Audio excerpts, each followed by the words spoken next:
Per la prima volta sono anche contento di dire indossiamo la mascherina, questa volta non davanti alla bocca ma davanti agli occhi, vestendoci da arlecchino, da poliziotti, da supereroi. Dalla mascherina alla maschera di carnevale. Torna infatti dopo 4 anni la sfilata di Martedì Grasso in centro storico. Artisti di strada, spettacoli e trampolieri, ma soprattutto tornano loro, i giganti di cartapesta.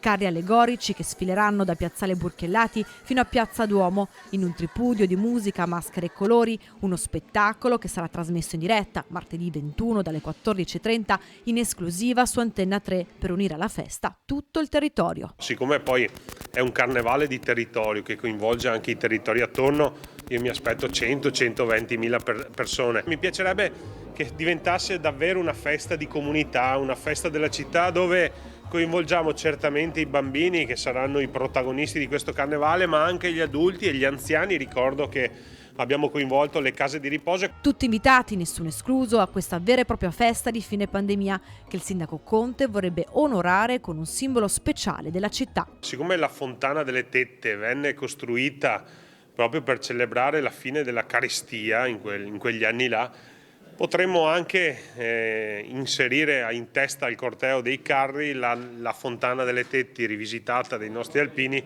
proprio per celebrare la fine della pandemia.